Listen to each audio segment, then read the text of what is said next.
Why was everyone silent when she entered the room? Not hostile, not dismissive, just silent. It was the kind of silence that didn't accuse, but didn't forgive either. Her boots echoed against the cracked concrete floor as she walked toward the far corner of the briefing hall.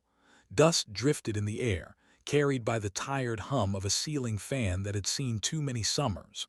A projector flickered faintly at the front, throwing a washed-out map onto the wall. Red markers dotted enemy strongholds. Blue ones, fewer in number, marked their side. She didn't sit with the others. Didn't want to. She leaned against the wall, arms crossed, rifle slung tight across her back. The M2010 she carried wasn't just a weapon. It was weight, burden, memory. The scratches along its stock weren't from wear. They were from her. Carved with the edge of a blade, one for every time she thought she might not see the next dawn. A captain at the table cleared his throat, voice sharp, rehearsed. "We have intel on an enemy convoy. Supplies, weapons, possibly hostages. We move before dawn. Route Bravo." His hand tapped against the map, but no one really looked at him. Their eyes kept flicking to her, and then away. She felt it. She always did. She had been the ghost in their ranks, the one they all whispered about but never named. The story that moved faster than truth. They said she had frozen once, that she had miscalculated, that her hesitation had cost lives. No one told the details the same way, but the ending was always brutal. Soldiers didn't come back. And yet she was still here. Still breathing. Still fighting. Her jaw tightened. She didn't correct them, not anymore. The truth was a wound she carried inside, stitched poorly, aching when the nights turned quiet. But wounds don't vanish when ignored. They linger. They rot. And redemption, that was never handed. It had to be earned, one step, one breath, one mission at a time. The captain's voice faded into background noise. Routes, coordinates, timing. She didn't care for the chatter. What mattered was the rhythm of her pulse, the subtle weight of the rifle on her shoulder, and the way the air outside smelled faintly of coming rain. "Questions?" the captain asked. Her gaze flicked across the table. No one spoke. Soldiers shifted, cleared throats, tapped fingers, but no words, not with her there. She pushed off the wall. "I'll take over watch." Her voice cut through the silence like a blade. Every head turned. The captain blinked. "Overwatch." Her tone didn't change. "I'll move ahead, high ground, eyes before you, trigger if needed." The pause that followed wasn't agreement. It was caution, doubt. Finally, the captain gave a short nod. "Fine, you're on point." That was all she needed. No approval, no comfort, just a roll. She walked out before anyone else moved, boots striking against the floor, echo fading into the night. Outside, the world felt different, cleaner, honest. The camp smelled of fuel and damp sand. Somewhere in the distance, a dog barked, then silence. She adjusted the sling of her rifle, feeling its familiar press against her chest. The sky stretched wide and dark, only a sliver of moon painting the land in silver gray. She climbed into the back of a transport truck, not speaking to the others who filed in after her. Men with tired faces, dirt-streaked uniforms, eyes heavy with sleeplessness. They didn't speak either. Maybe they were afraid to. Maybe they just didn't know how. The engine growled to life. The truck lurched forward, bouncing over uneven ground. She kept her eyes on the horizon, where shadows stretched like scars across the earth. Each jolt rattled through her bones, but she didn't mind. Pain reminded her she was alive. One soldier across from her shifted, younger, fresh lines in his face, still carrying the ghost of a smile he hadn't yet lost to war. He glanced at her, then quickly away, but his curiosity betrayed him. He looked again, and again. Finally he spoke. "Is it true?" The words hung there, fragile. Her eyes met his, calm, cold. "Is what true?" His throat bobbed. "That you?" He stopped himself. Regret flickered across his features. "Never mind." She didn't answer, didn't rescue him from his own hesitation. She just let the silence stretch. Eventually, he dropped his gaze, staring at his boots like the answers might be written there. The ride continued, rough, restless, hours slipping by in the quiet that only soldiers knew. When the truck finally slowed, the squad spilled into the dark. She stepped out last, boots sinking into soft soil. The air carried a hint of wet earth, the promise of rain close behind. Ahead, hills rose like jagged teeth, their ridges sharp against the dim sky. She scanned them, picked her path instantly. Without a word, she started walking. "Where are you?" the young soldier began, but the captain cut him off. "Let her go, that's her ground now." She didn't look back, didn't need to. She knew their eyes were on her, watching the ghost walk into the hills. The climb was steep, cruel on the legs, but she welcomed it. Sweat rolled down her back. Her breath came slow, controlled. Every step forward was its own quiet defiance. Every breath proof that broken still fights. At the ridge, she dropped low, crawled the last stretch, dirt grinding against her elbows, stones biting into her palms. She reached the crest and lay still, rifle sliding into place, scope rising to her eye. Through the glass, the world sharpened. Darkness gave way to detail, the distant road, the faint rumble of engines, a convoy winding its way through the valley.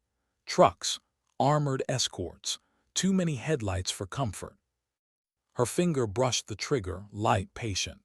She steadied her breathing, heartbeat syncing with the rhythm of distant tires. She marked every target, every angle, every danger. But as she watched, something caught her off guard. In the back of one truck, a shape, small, not weapons, not crates, people, hostages. Her chest tightened, memories surged unbidden.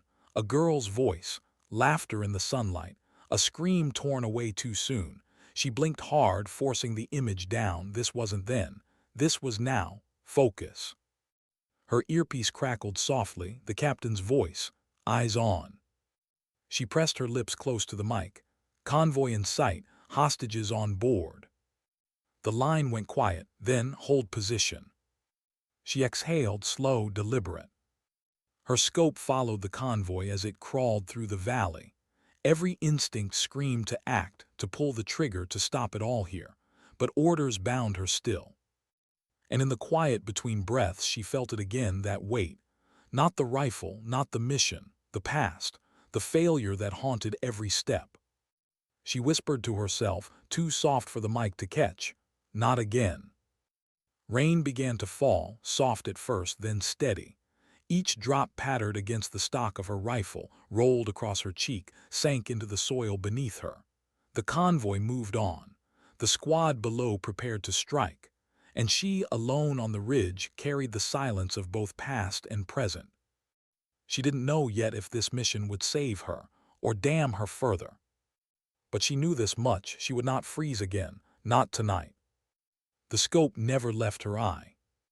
The rain never stopped. And in that fragile moment between orders and action, redemption felt close enough to touch. How long can a finger rest on a trigger before it stops feeling like part of you? She wondered that as the convoy rolled beneath her scope. Her breath slowed, the rain softened against her cheek. Each heartbeat counted the seconds between choice and restraint. "Hold fire," the captain whispered in her earpiece again, voice taut with tension. "We wait for them to enter the choke point. No mistakes." No mistakes. Two words heavy as stone. Through her scope, she saw more than targets. She saw the flicker of fear on the faces pressed against barred windows of the trucks. A woman clutching a child. A man with blood on his temple.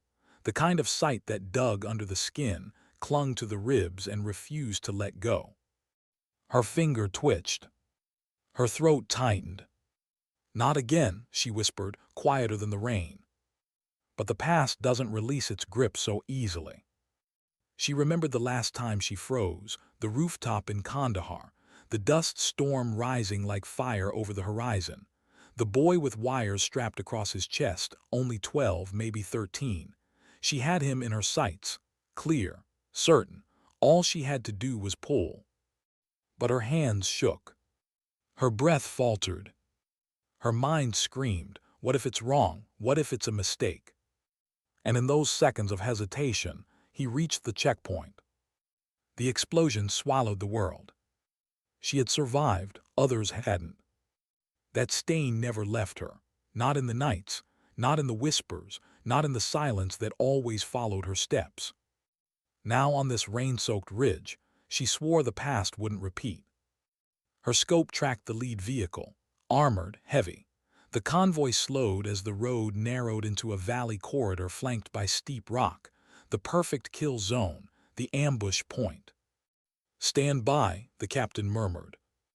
The squad below crouched in the brush, rifles raised, hearts pounding in rhythm with hers. She could almost feel it, their fear, their anticipation, their silent prayers.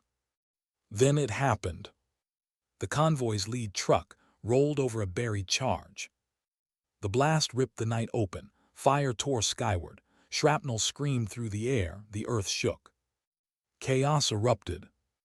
Gunfire crackled as the squad opened fire. Shadows ran in every direction. The convoy erupted into a storm of shouting, engines roaring, bullets tearing through rain. Her scope snapped to the first threat, a gunner clambering atop an armored vehicle. She fired. The rifle bucked. The man fell. Again. Another target. Trigger pulled. Silence left behind.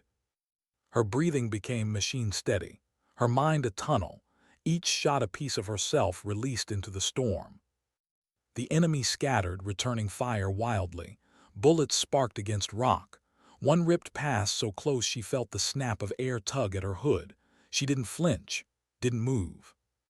But then her scope caught something that froze her blood. One of the trucks, the one carrying hostages, was accelerating.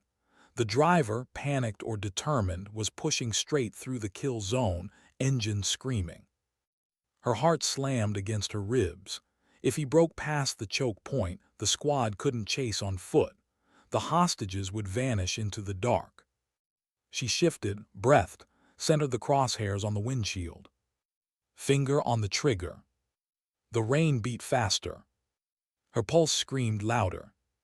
One shot, just one. But behind the glass she couldn't see clearly, couldn't tell if only the driver sat there. A voice snapped through her headset, the captain. "Take him out now." Her chest clenched. She saw the boy again, the one she hadn't stopped. She saw fire, screams, faces she could never forget. "Do it," the captain barked. Her finger squeezed. The rifle thundered. Glass shattered. The truck swerved violently. Tires screamed. It slammed into a boulder, metal crunching, skidding to a brutal halt. Smoke and steam rose. She held her breath. Waited. The rear doors burst open. Hostages stumbled out, coughing, terrified, alive. Soldiers from the squad rushed forward, pulling them into safety. Relief hit her like a wave. So sudden, so fierce, it almost broke her. She exhaled hard, body trembling against the wet ground. But not all sounds in war are relief. A shout cracked through the night. One of the younger soldiers, the same boy who had looked at her on the truck, screamed as gunfire tore through his leg. He collapsed, clutching the wound, blood pooling fast against the rain-soaked earth. Her scope swung. She caught sight of the shooter, a figure half hidden behind a truck door, AK raised, aiming again at the fallen soldier. No hesitation this time. She fired. The figure dropped. Through the scope she saw the young soldier being dragged to cover by two comrades, his face twisted in pain but alive, breathing. Her throat tightened. She swallowed hard. She wanted to tell him, "See, not this time, not again." But words were wasted on wind and rain. The fight dragged on. Minutes felt like hours. Gunfire cracked until finally silence fell. Not peace, never peace, just silence, the kind that follows violence, heavy waiting. The valley stank of smoke and blood. Rain sizzled against smoldering wreckage. Soldiers moved like shadows, checking bodies, gathering survivors. She slid down from the ridge, boots slipping in mud, rifle clutched against her chest. Each step echoed through her bones. When she reached the valley floor, eyes turned to her again. Not with silence this time, with something else, a mix of respect and wariness. The captain approached, his uniform soaked, face streaked with grime. He studied her, unreadable. Then he gave a single nod, not thanks, not forgiveness, just acknowledgement. It was enough. For now. But as she turned, her gaze landed on the wrecked truck. And for a split second, she swore she saw her past there, twisted metal, broken glass, echoes of screams. She blinked and it was gone. Still, the weight lingered. Redemption was not won in one night, not in one shot. It was a road, and she was still walking. The squad began moving out, leading the hostages, carrying the wounded. She fell in step behind, silent.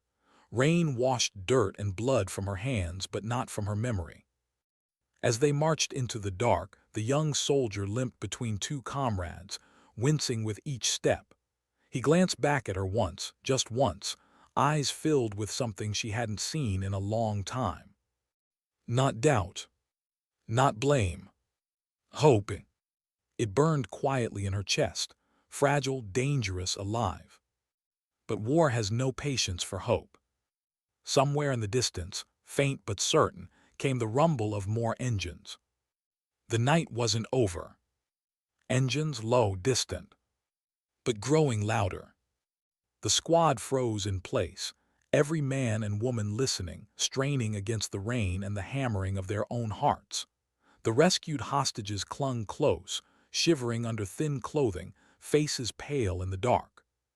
The captain cursed under his breath, reinforcements. The young soldier, leg bandaged but still bleeding, muttered, "We can't fight another wave, not like this." His voice trembled, not with fear alone, but exhaustion. She lifted her rifle, eyes narrowing toward the sound. Headlights flickered far off, bouncing over uneven ground, cutting thin beams through the mist. The convoy was larger this time, heavier. Not a ragtag patrol, this was organized. Retaliation. Options? Another soldier asked. The captain scanned the terrain. Rock walls, narrow paths, dead ground. His face tightened with calculation, but even without words the truth was clear. They were outnumbered, wounded, carrying civilians. No good options. Her voice broke the silence, quiet but steady. We move higher. All eyes turned to her. The ridge buys us time, visibility. They'll choke in the valley again. We hold them long enough for evac. The captain hesitated. She could see the doubt flicker in his eyes, the instinct to resist her call. But the engines grew louder, headlights closer, options fewer. Finally, he nodded once. Move. The squad surged up the incline, helping the injured, pushing the hostages along. She stayed behind, covering the rear, rifle ready. Rain slicked her face, blurred her vision, but her scope cut through the haze.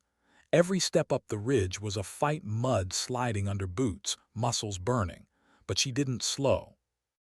They reached a plateau, jagged rock offering thin cover. The hostages huddled low. The squad set up defensive positions. She crawled forward, belly against stone, rifle resting steady against the edge. The headlights grew, multiplied. Engines thundered, echoing against the cliffs. They were coming. Her breath steadied. Her heartbeat slowed. The rifle became part of her. Beside her, the young soldier gritted his teeth as he dragged his wounded leg into position. He propped his rifle, hands trembling. She saw it, the fear in him, raw and sharp. The same fear she once carried like a curse. "You're shaking," she said softly. He glanced at her, surprised. First time under fire this bad. Her tone was flat, steady. "Good means you're human." He gave a shaky laugh, almost bitter. "And you?" Her eyes stayed through the scope. "I lost that a long time ago." The boy didn't answer, didn't know how, but his breathing steadied just a little. Engines roared as enemy vehicles entered the valley below. Dozens, trucks, technicals with mounted guns. shadows spilling out, soldiers spreading like ants across the wet earth. "Steady," the captain's voice whispered over comms. She marked targets, prioritized the gunners first, then the drivers, delay, confuse, break momentum. Her finger curled. One shot. A gunner dropped, body slamming against steel. Another. A driver's head snapped back, vehicle swerving violently into a ditch. Gunfire erupted.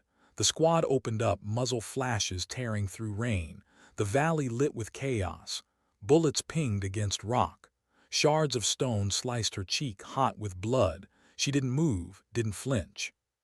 Every trigger pull was deliberate. Every shot a promise, not again, not this time. The enemy pressed hard, wave after wave, pouring fire up the ridge. She could feel the squad breaking, short bursts of gunfire, shouts, fear crawling in the edges of their voices. Then a scream. One of the squad hit, shoulder torn open. He fell back, gasping. Another soldier scrambled to drag him behind cover. The hostages whimpered, clutching each other, shrinking against the cliff wall. The young soldier fired blindly, panic rising again.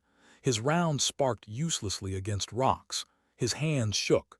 His breath came ragged. She reached out, steadying his rifle with her own hand. Breathe, not fast, not slow, just enough. He blinked, eyes wide, on the verge of breaking. "Look at me," she said, voice sharp now. "Do not waste the bullet, do not waste yourself." Something in her tone cut through his panic. His breathing slowed, he adjusted, fired once. A clean shot, one enemy fell. His eyes widened, shock, relief, maybe pride. She didn't smile, just turned back to her scope. The fight raged. Thunder cracked overhead, rain heavier now, turning dirt into sucking mud. Vehicles burned below, smoke choking the valley. Screams and gunfire blended into one endless roar. But no matter how many they cut down, more came. Shadows in the rain, faces blurred but endless. Then in the chaos, she saw movement different from the rest. A small group breaking off, circling wide along the rocks, flanking. Their path would take them directly above the hostages. Her gut twisted. The squad was too focused on the valley, no one else saw it. She spoke fast, urgent. "Flankers, high ground, moving right." The captain swore, "Can you stop them?" Her scope tracked the figures already halfway up. Too many, too fast. "No." A pause, heavy, then her own voice surprised her. "I'll draw them." Before anyone could stop her, she rose from cover and sprinted along the ridge. Rain hammered her face. Bullets snapped past her ears. Shouts rose from below as the enemy spotted movement. She dove behind a jagged rock, heart pounding, lungs burning. She fired not to kill but to lure. Her shots cracked the night, drawing the flankers toward her. The squad shouted in her earpiece, orders, protests. She ignored them. This was her road, her burden. Redemption wasn't given, it was taken. The flankers closed in, gunfire tearing at her cover. Rocks splintered. Dirt erupted. She reloaded fast, chamber slick with rain, hands steady despite the storm. One broke into the open. She dropped him. Another charged. She shifted, fired, silence followed. But they kept coming. A grenade clattered against stone near her. Her chest seized. No time. She rolled hard, mud caking her uniform, lungs searing. The blast ripped behind her, flinging dirt and smoke. Ears rang, head spun, but she kept moving. Her body ached, her scars screamed, but she didn't stop, couldn't. Through blurred vision, she saw the last of them climbing, rifles raised. Her own rifle was empty, chamber dry. She dropped it, hand finding the sidearm at her thigh. One breath. One step. She rose from the mud, pistol steady. Her shots cracked sharp against the storm. One fell, then another. The last man staggered, wounded but alive. He raised his weapon, eyes locking on hers. Time slowed. Her body screamed to freeze, to falter like before. But she didn't. She fired. He fell. Silence. Only the storm remained. Her chest heaved. Mud streaked her face. Hands trembled faintly, not from fear but release. She holstered the pistol, stumbled back to her rifle, reloaded with shaking fingers. The earpiece crackled, the captain's voice rough but certain. "You bought us time, evac inbound, 5 minutes." She closed her eyes, rain washing over her, breath ragged. 5 minutes, long enough to live or long enough to die. She turned, staggering back toward the squad. They stared as she approached, hostages, soldiers, even the young one. Their eyes no longer avoided her. They met hers. The young soldier's lips parted as if to speak, but no words came, only a nod, small, honest, grateful. And for the first time in years, she felt something unfamiliar stir inside. Not absolution, not forgiveness, but the beginning of it. The engines below still growled, shadows still moved in the rain. The war hadn't ended. But tonight, in this valley, in the storm, she had not frozen. And that was enough. For now, the storm didn't stop. The valley burned beneath it, smoke twisting with rain, turning the night into a shifting blur of ash and water. "Evac inbound," the captain repeated, voice firm over the comms. "Hold positions until dust-off." The squad tightened their perimeter, weapons reloaded, wounded steadied. Hostages huddled close, trembling under thin blankets pulled from packs.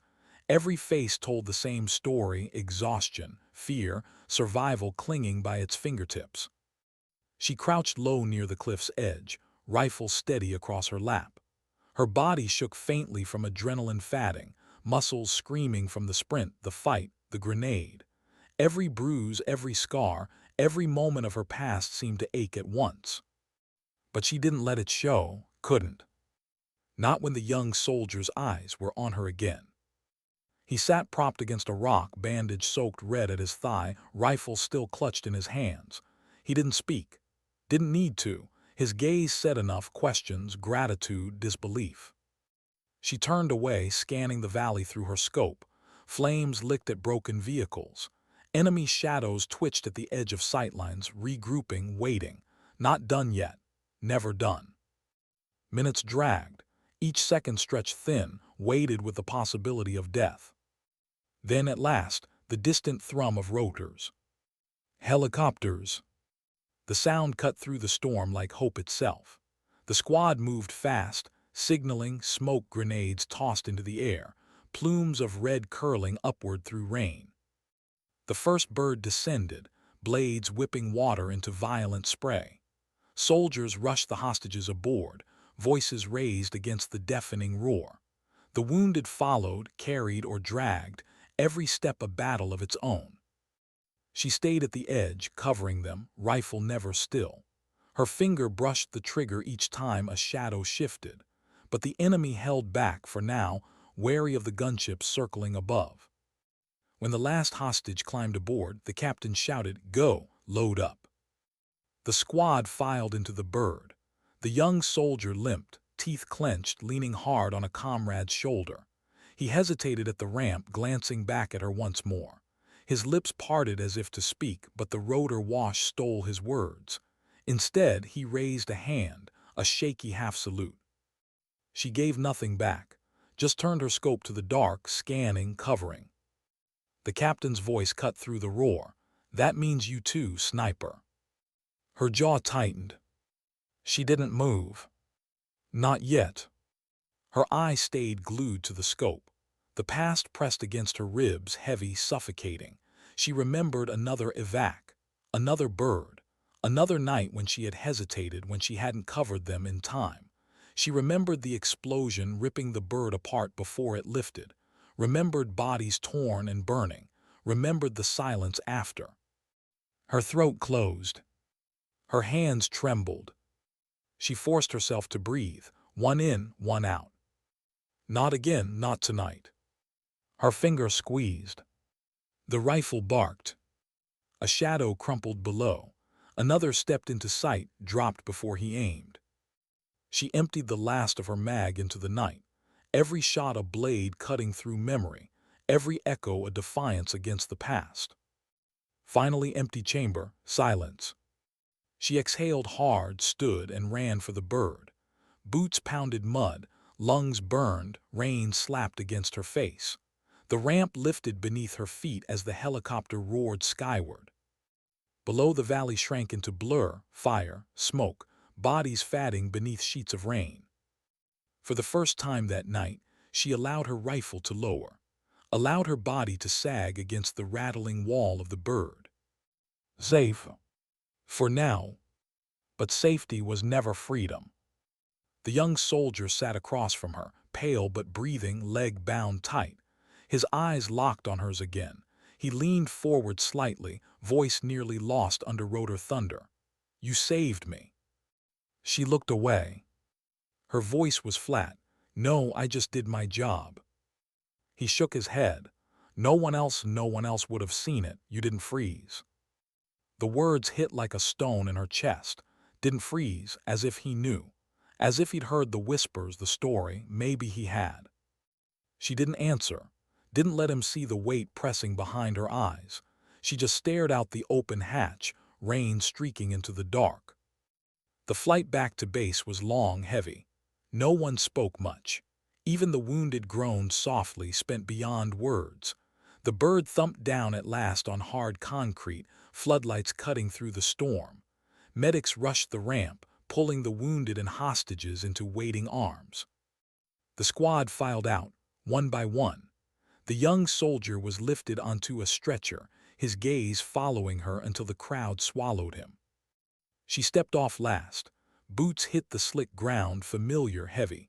She unslung her rifle, handing it over for inspection. The armorer's eyes lingered on the scratches in the stock, those carved lines no one asked about. Not anymore. She walked alone across the tarmac, ignoring the bustle, the voices, the orders.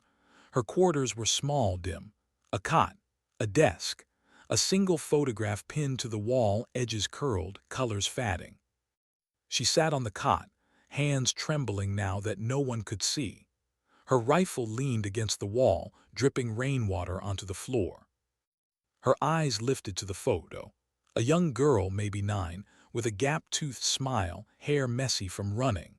The kind of smile that came before the world turned cruel. Her chest ached. Her hand reached up, touched the photo gently. Her sister. Killed in a bombing.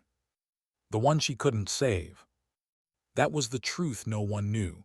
The truth she never told. Not the squad, not the captain, not anyone.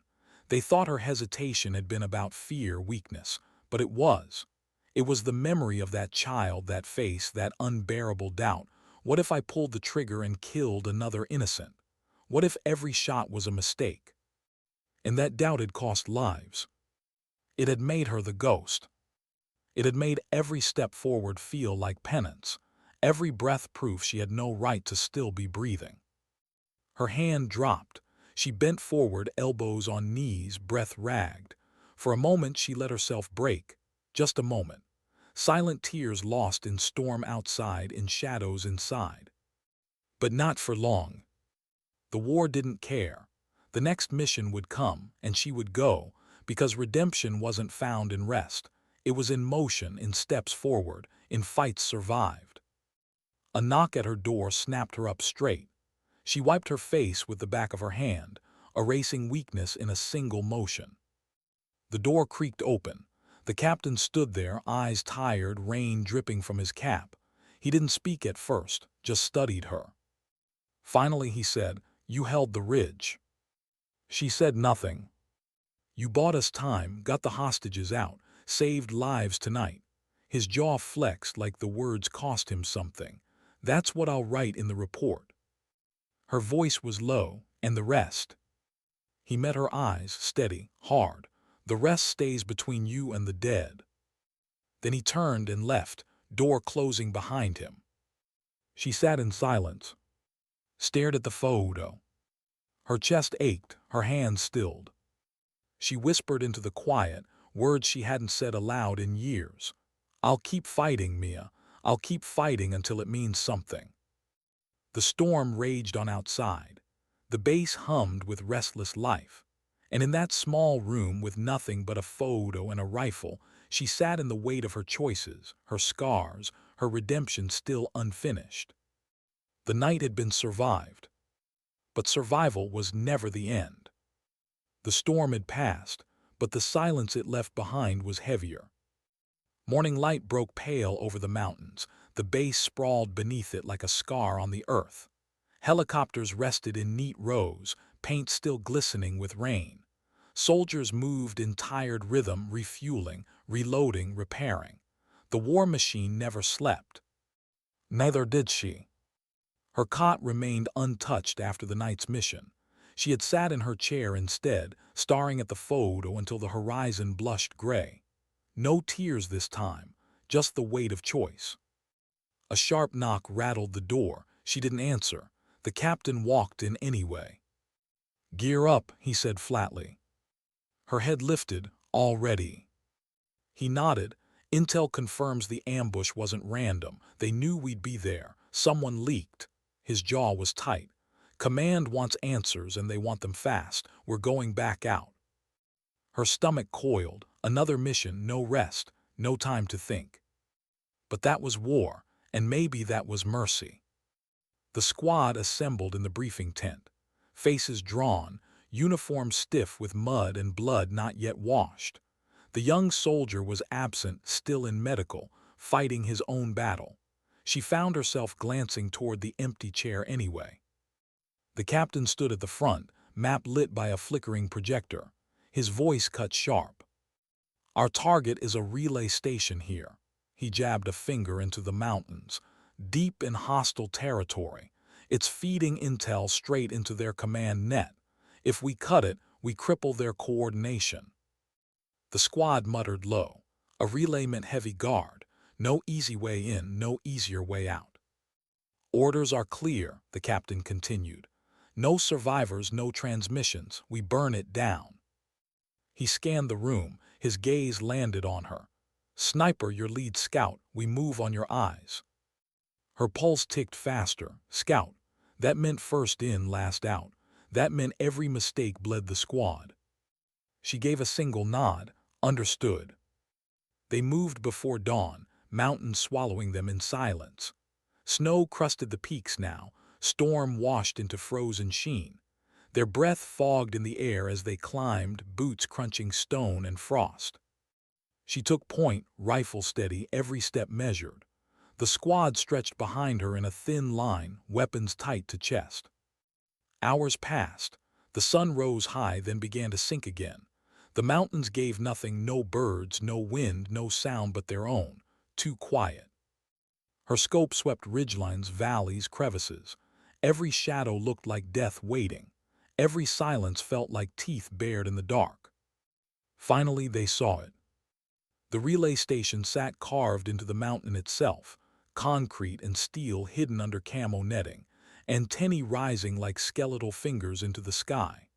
Guards paced the perimeter, rifles slung, eyes sharp. The captain crouched low beside her. "Report." She counted, lips moving silent. 2 towers, 6 guards visible, more inside, turrets on east and west walls, entry points minimal. The captain's brow furrowed. "Options." She swallowed. The older would have said nothing, let someone else decide, stayed in the shadows. But his gaze pressed hard, expectant. Her voice came low, steady. "Diversion on the south slope. Draw them out. While they scramble, I take the towers. Squad breaches west wall. Fast. Quiet. By the time they realize, we're inside." The squad stared, not at the plan, at her. The captain's jaw tightened, then he nodded. "We'll do it, you're on the towers." Her pulse hammered, no turning back now. Night fell fast in the mountains. Cold bit through gloves, through layers. Breath curled like smoke. She crawled into position on the ridge, scope fixed on the first tower. The guard there leaned against the rail, board, rifle loose at his side. Too easy. Too dangerous. Below, the squad waited in the dark, crouched like shadows against stone. The diversion team crept toward the slope with satchels of charges. Her comm crackled, ready. She exhaled slow, finger tightening on the trigger. For a heartbeat, doubt flickered. A guard alone. What if? She cut it, no hesitation, not this time. The rifle barked, the guard crumpled.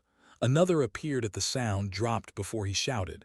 She swung to the second tower, heartbeat syncing with the recoil. One shot, one body. Below, the charges thundered. Rock and flame ripped the slope apart, sending fire curling into the night. Shouts rang across the compound. Guards scrambled toward the blast, rifles raised, voices sharp with panic. "Go," the captain ordered. The squad surged from the shadows, sprinting low, weapons ready. They slipped to the west wall as alarms screamed from within. She kept firing, cutting down anyone who turned back toward the station. Blood spattered cold concrete, bodies tumbled like broken dolls. Each shot was sharp, clean, final. No hesitation. Her rifle clicked empty. She swapped mags fast, eyes never leaving the scope. The squad reached the wall, charges planted, flash of sparks. Concrete cracked wide, smoke and dust spilling out. They slipped inside. She slung her rifle, scrambled down the ridge, boots sliding on stone. The fight had already erupted inside, gunfire cracking, voices shouting, metal ringing. She entered through the breach, rifle snapping up. A guard rounded the corner, dropped before he saw her face. The halls were tight, sterile, humming with electronics. Antennas and wires snaked along walls, screens flickering with enemy maps. The squad carved through it like fire through paper, each room cleared, each system burned. But then the resistance hardened. Reinforcements stormed the station, pouring down from hidden bunkers. Gunfire turned deafening, bullets sparking off steel walls, grenades rattling the floor. The squad ducked behind cover, pinned. The captain shouted orders, but the noise drowned him. She pressed back against the wall, chest heaving, ears ringing. Her eyes flicked to the antenna control room ahead, heavily guarded, but the heart of it all. If they didn't burn it, the mission was wasted. No one could reach it. Unless someone ran the gauntlet. Her jaw clenched. Her choice was already made. She pulled a smoke grenade from her vest, yanked the pin and hurled it down the hall. Thick clouds billowed, swallowing light and sound.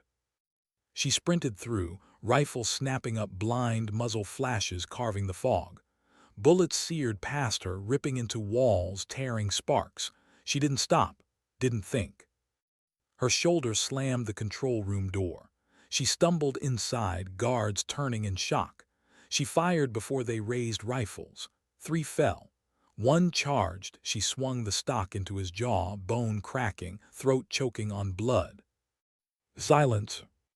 Her chest heaved. Smoke seeped through the doorway. She looked at the consoles, blinking lights, endless switches. Her hands fumbled for charges. She planted them fast, every second a countdown on her own life. Behind her the smoke cleared, shadows moved, reinforcements coming. Her comm hissed, sniper status. She pressed the detonator into her vest, burning it. Then she dove for cover. The charges blew. Fire consumed the room, heat slamming her into the wall. Screens shattered, steel bent, antennas above crackled and died in sparks. The station's heart collapsed in flame. She staggered out through smoke and ruin, half deaf, half blind, but alive. The squad met her in the hall, faces pale, eyes wide. The captain grabbed her shoulder. "You did it." She shook him off, still catching breath. Her ears rang, blood dripped warm down her temple. Her hands trembled faintly, not with hesitation, but with the aftermath. They fought their way out, flames chasing, enemy collapsing behind them. When they reached the ridge again, the station was nothing but smoke and fire against the night sky. The captain's voice cut through the silence. Mission complete. But she knew it wasn't over. Not for her. Because when she had run through that smoke, there had been no hesitation. No pause, just fire and motion. For the first time she felt it, the faintest edge of something like redemption. Not peace, Not forgiveness, but a step toward it. And war would demand more steps still. Who had told them? The question burned sharper than the smoke still rising from the relay station ruins. The ambush had been too perfect, the timing too clean. Someone had known where they'd be. Back at the base, the air felt heavier, not just from exhaustion, from doubt. Soldiers moved slower, conversations shorter, eyes cutting sideways when they thought no one saw. Paranoia spread like frost on glass. She felt it most in silence, the kind that followed her down hallways pressed into the back of her skull. No one accused out loud, no one dared, but trust had been cracked and cracks spread. The captain called the squad into the briefing tent that night. The lantern light flickered over his face, carving shadows into lines of suspicion. "We lost good men because the enemy knew," he said, voice low, controlled. "That doesn't happen without help. Until I find out who's feeding them, no one leaves base." A murmur ran through the squad, restless, uneasy. She leaned against the wall, arms crossed, eyes sweeping faces. The medic biting his lip, the radio man staring at the floor, the demolitions expert avoiding everyone's gaze. One of them, maybe, maybe not. The captain's stare cut the room into silence. Dismissed. They filed out slow, heavy boots dragging.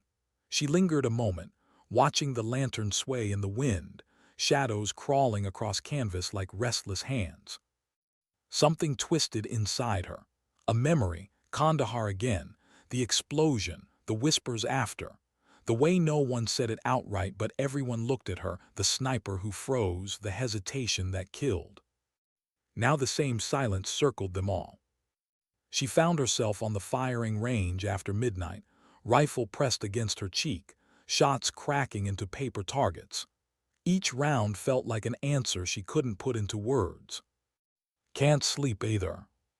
She lowered the rifle slightly, eyes narrowing. The voice came from the shadows at the edge of the range. The demolitions expert Diaz, stocky, quiet, always with a cigarette tucked behind his ear. He stepped into the light, hands raised. Easy, not looking for trouble. Her voice was cool. "Then why are you here?" He shrugged, lighting the cigarette. Smoke curled like questions into the night air. "Same as you, trying to bleed the noise out of my head." She studied him, the twitch in his fingers, the way his eyes slid sideways before meeting hers again. He blew smoke. "You think it was me, don't you?" She didn't answer. Silence was safer. Diaz laughed short, bitter.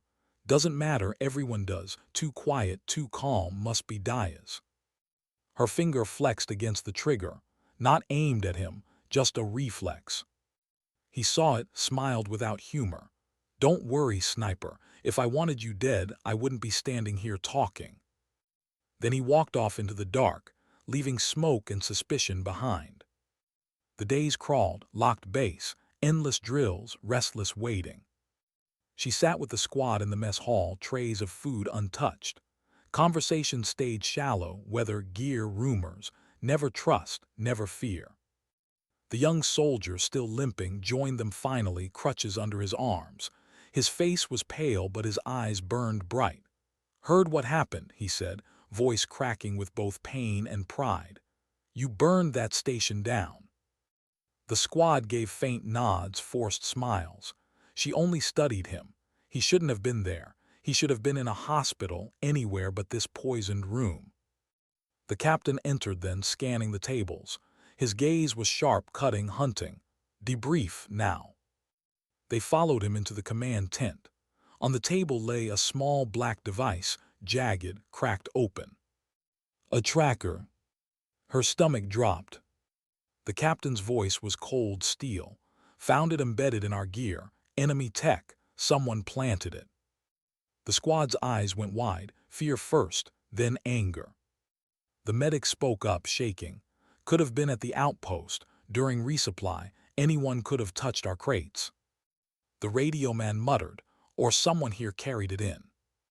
The silence after was unbearable. Accusations unspoken but heavy in the air. The captain slammed his fist against the table.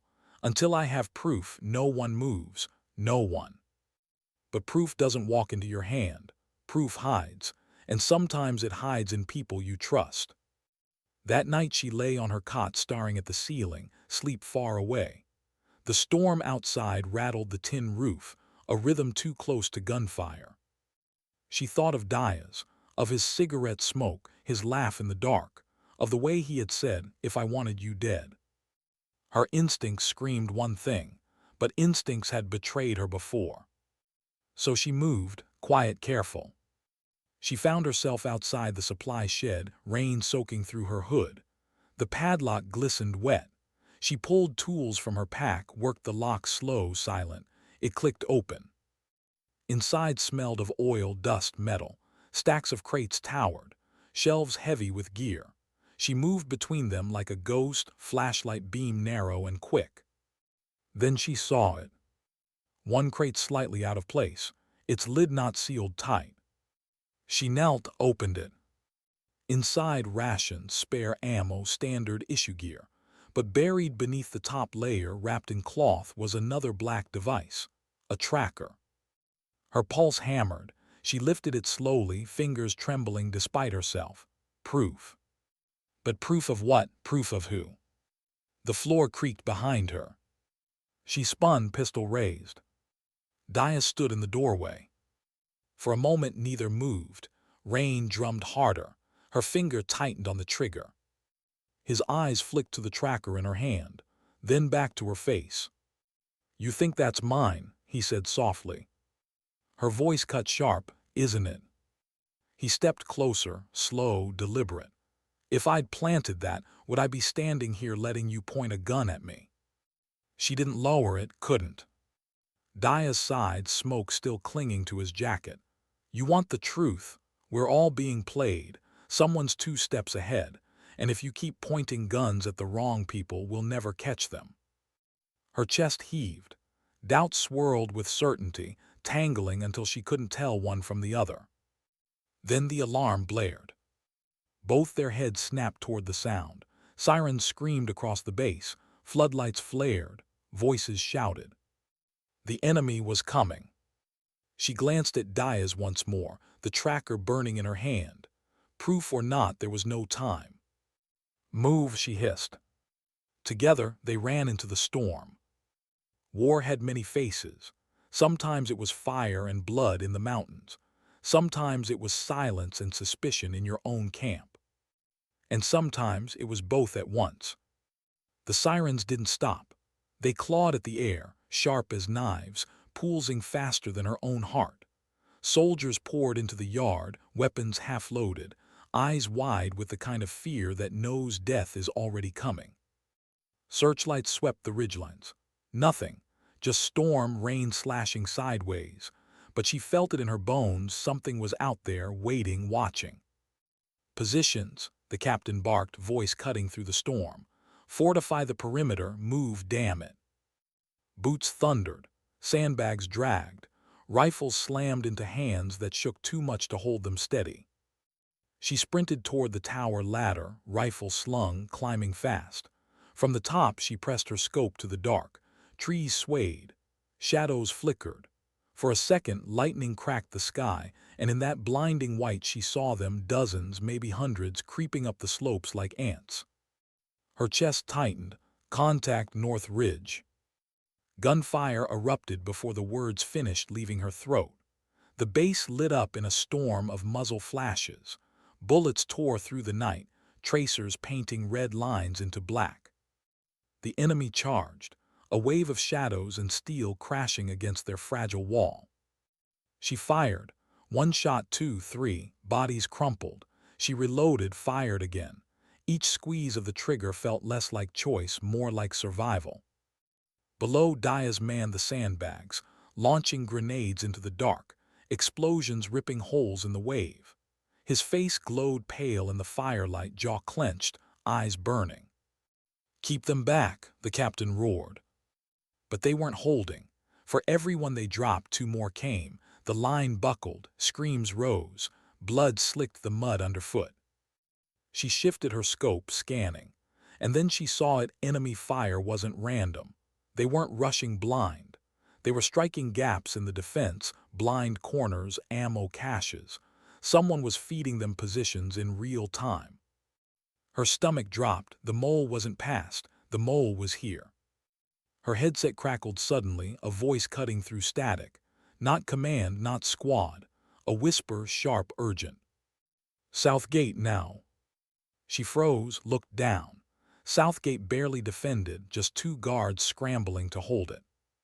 She swept her scope and saw him. The radio man, crouched in the shadows, hand pressed to a device not standard issue, whispering into it. Her throat went dry, proof.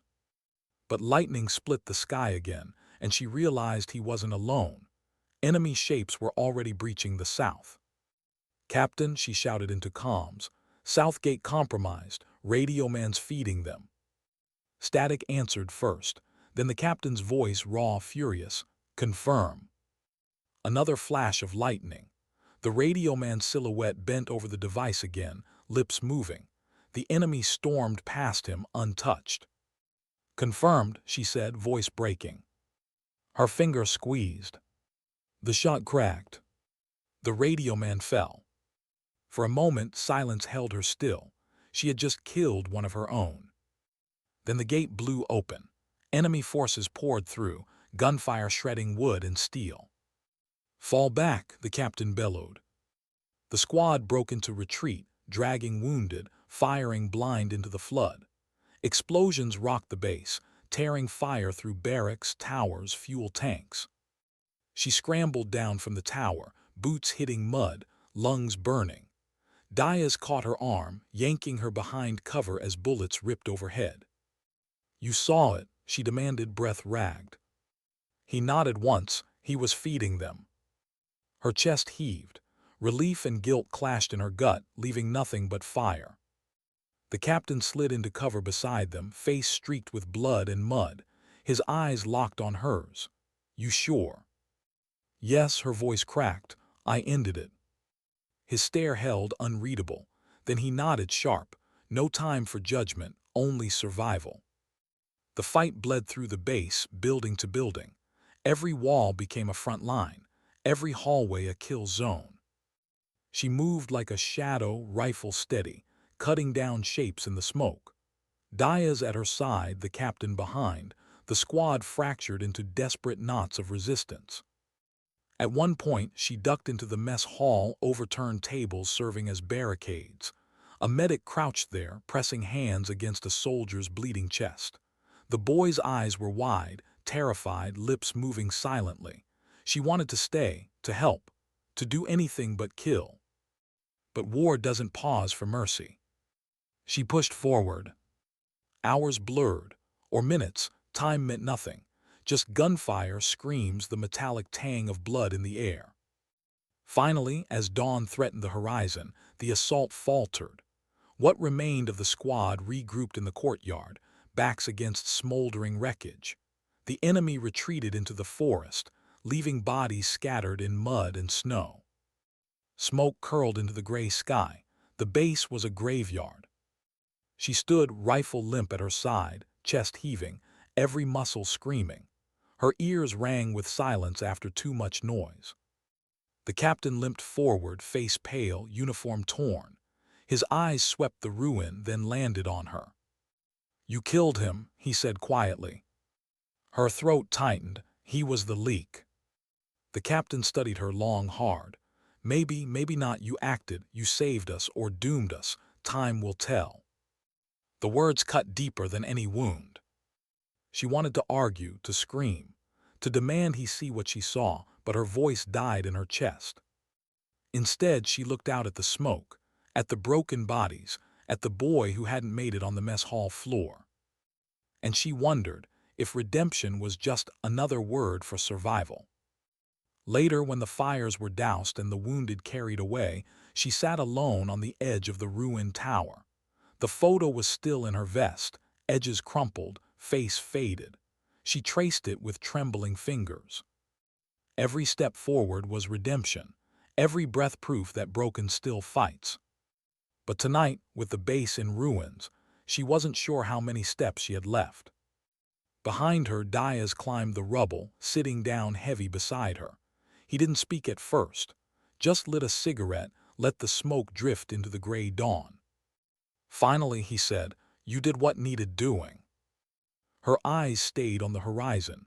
"That's what I told myself last time, and I've been bleeding for it ever since." He looked at her, eyes soft in a way she hadn't seen before. "Difference is this time we're still breathing. That counts for something." The silence after wasn't heavy. For once, it was almost human.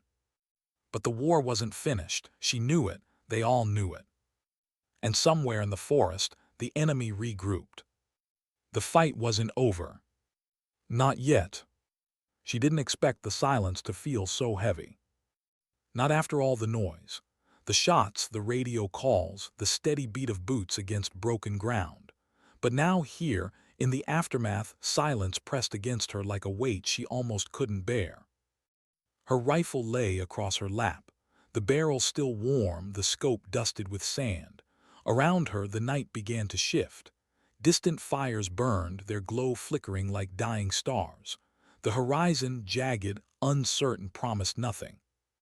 And yet she breathed. Each inhale caught against ribs bruised by recoil, by impact, by the sheer act of forcing herself forward when every part of her had begged her to stop. Each exhale trembled, but it was steady enough to prove she was still here. Still alive. She thought of them, the faces, the voices, the men and women who'd moved with her into the dark. Some would never walk out. Some had left their last word hanging in the dust, unfinished. And some had given her a piece of themselves, a fragment of memory or regret before the end. It wasn't just her story anymore. It was theirs. A sound, low, dragging, pulled her head up. A figure moved across the rubble, limping, a hand pressed to their side, a fellow soldier. He collapsed a few feet away. She dropped the rifle, crawled to him, pressed her hands against the wound. He tried to speak, she shook her head. "Don't," she whispered, her voice raw, "just breathe, that's enough." And for the first time, she realized she wasn't talking to him alone. She was talking to herself. Every breath, proof that broken still fights. The minutes stretched, each one fragile. She tightened her grip, prayed for the sound of rotors, headlights, something, anything. And then faintly the hum came. A vibration against the ground, swelling louder until it was undeniable. Rescue. But not before another choice. She knew the medics would take him, knew they'd fight for him, but her, she wasn't sure. The crack across her vest, the blood soaking through her sleeve, the way her body shuddered with exhaustion. She could collapse right here and no one would blame her. She thought about it, just letting go. But then she saw her mother's eyes again. The disappointment from years ago, the quiet fear hidden behind it. She heard her brother's laugh, cut short by a silence she never filled. She remembered the colonel's words, the doubts, the dismissal, and how every step since had been a defiance. This wasn't the moment to stop. When the medics reached them, they tried to pull her back. She shook her head, "Help him first. Always help them first." They didn't argue, they knew better. She sat there, watching as hands replaced hers, as shouts and orders filled the night again. She tried to rise, but her legs gave. She caught herself on the rifle, leaning against it like a crutch, until finally, slowly, she pushed herself upright. One step. Her vision blurred, she steadied. Another step. The ground seemed to tilt, the weight of memory dragging at her shoulders. A third step. And in that moment, she realized something that almost broke her, and yet healed her at the same time. Redemption wasn't waiting at the end. It wasn't in medals or recognition or a flawless mission report. It was here in the pain, in the failure and the persistence. Every step forward was redemption. Every breath, proof that broken still fights. The rotors thundered now, whipping dust and fire into the air. Shadows leapt across her face, carving her into something both weary and unyielding. She climbed aboard, lowered herself into the corner, rifle across her knees. No words, none were needed. The others sat in silence too, each wrapped in their own storms. One soldier clutched a necklace, another stared at blood-stained hands. A medic bowed his head, whispering something too soft to catch. The blades carried them higher, away from the wreckage below. And she closed her eyes. Not to escape, not to forget, but to remember, to carry it forward, to keep fighting even when everything inside her felt shattered. Because sometimes dignity doesn't speak. It simply acts. And in the silence of that rising flight, her story, their story, became more than survival. It became proof. Proof that broken still fights,